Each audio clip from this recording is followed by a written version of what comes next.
മറ്റൊരു വാർത്തയിലേക്ക് ISROയും നാസയും സംയുക്തമായി വികസിപ്പിച്ച ഭൗമ നിരീക്ഷണ ഉപഗ്രഹം നൈസ ഭ്രമണപഥത്തിലേക്ക് പുറപ്പെടുകയാണ്. ഇന്ന് വൈകിട്ട് 5:40 കൂടിയാണ് ശ്രീഹരിക്കോട്ടയിലെ സതീഷ് ധവാൻ സ്പേസ് സെന്ററിൽ നിന്ന് വിക്ഷേപണം നടത്തുക. ഇന്ത്യയുടെ GSLV F-16 റോക്കറ്റാണ് നൈസാറിനെ ഭ്രമണപഥത്തിലേക്ക് എത്തിക്കുക. വിവരങ്ങളുമായി അജയ് സുധാ ബിജു ഉണ്ട്. അജയ്, വളരെ പ്രധാനപ്പെട്ട ഒരു വിക്ഷേപണം ആണ് നടക്കാൻ പോകുന്നത്. ഒട്ടേറെ ദൗത്യങ്ങൾ ഉണ്ട് ഈ വിക്ഷേപണത്തിന്. എന്താണ് മറ്റു വിവരങ്ങൾ? അഭിലാഷ്, ഇന്ത്യയുടെ ഏറ്റവും അഭിമാനകരമായിട്ടുള്ള ഒരു പദ്ധതിയാണിത്. തീർച്ചയായിട്ടും 2014 നാസയുമായി നമ്മൾ ഇതിനായിട്ടുള്ള കരാർ ഒപ്പുവെക്കുന്നത്. അന്നു മുതൽ ഇന്ന് വരെ വളരെ ദീർഘമായിട്ടുള്ള ഒരു കാലയളവ് കൊണ്ട് നിർമ്മാണം പൂർത്തിയാക്കിയിട്ടുള്ള ഒരു ഉപഗ്രഹമാണ് നൈസാർ എന്ന് പറയുന്നത്. വളരെയധികം സങ്കീർണമായിട്ടുള്ള ഒരു സാങ്കേതിക വിദ്യയാണ് തീർച്ചയായിട്ടും ഇതിൽ ഉപയോഗിച്ചിട്ടുള്ളത്. അതുകൊണ്ട് തന്നെയാണ് ഇത്രയധികം ഒരു സമയദൈർഘ്യം ഈ നൈസാറിനെ ചെലവഴിക്കേണ്ടി വന്നതും. 2 തരം ഒരു റഡാറുകൾ ഒരേ സമയം പ്രവർത്തിപ്പിച്ചുകൊണ്ട് വളരെയധികം ക്ലാരിറ്റിയുള്ള ഒരു കൃത്യമായിട്ടുള്ള വിവരങ്ങൾ ഭൂമിയിൽ നിന്ന് അയക്കാൻ സാധിക്കുന്ന തരത്തിലുള്ള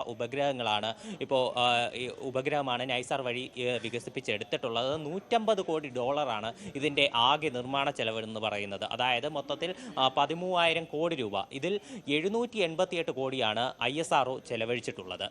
മൊത്തത്തിൽ ഇതിൻ്റെ ഒരു 12 ദിവസം ഭൂമിയെ നിരീക്ഷിച്ചുകൊണ്ട് 12 ദിവസത്തെ ഒരു വിശദാംശങ്ങൾ കൃത്യമായ ഇടവേളകളിൽ അത് ഭൂമിയിൽ നമുക്ക് ലഭ്യമാക്കാൻ സാധിക്കും. അതുപോലെ തന്നെ 2 മുതൽ 3 ദിവസത്തെ കാലയളവ് കൊണ്ട് ഇതിനകത്തുള്ള എല്ലാ വിവരങ്ങളും സൗജന്യമായി ലഭ്യമാക്കാനും സാധിക്കും.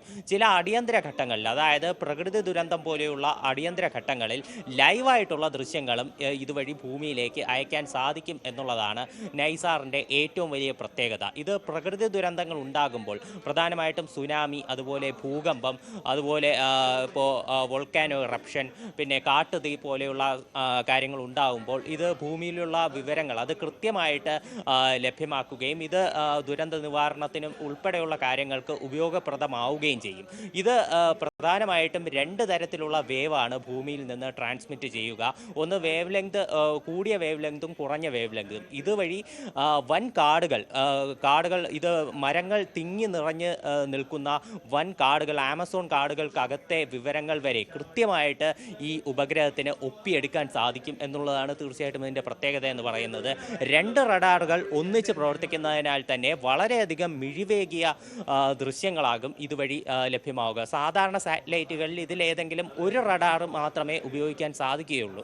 എന്നാൽ ഇതിൽ 2 റഡാറുകൾ ഒരേ സമയം, അതും 2 വേവ് ലെങ്തിലുള്ള ഇലക്ട്രോ മാഗ്നറ്റിക് വേവ്സ് സംയോജിപ്പിച്ചുകൊണ്ടാണ് ഇതിലെ ഇമേജുകൾ ഫോം ചെയ്യുന്നത്.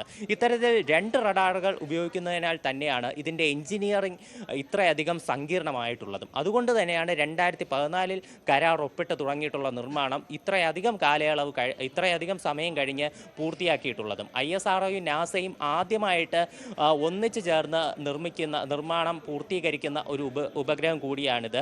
ഇതിനു മുൻപ് ചാന്ദ്രയാൻ 1 ദൗത്യത്തിൽ നാസ ഇന്ത്യയെ സഹായിച്ചിരുന്നു. എന്നാൽ അതെല്ലാം ചെറിയ രീതിയിലുള്ള സഹായമായിരുന്നു. എന്നാൽ 2 ഏജൻസികളും ഒന്നിച്ച് ചേർന്നുകൊണ്ട് ഒരു ഉപഗ്രഹം തന്നെ പൂർത്തിയാക്കുന്നത് ഇതാദ്യമായിട്ടാണ്. ഇന്ത്യയുടെ GSLV റോക്കറ്റ് വഴിയാണ് ഇത് വിക്ഷേപിക്കുന്നത്. ഇന്ന് വൈകുന്നേരം 5:40 വിക്ഷേപണം.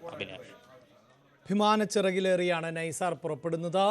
ഏറ്റവും ചെലവേറിയ ദൗത്യങ്ങളിൽ ഒന്നാണ്. ഒപ്പം പ്രേക്ഷകരെ ഓർമ്മപ്പെടുത്തേണ്ടത്, ഇന്ന് ജൂലൈ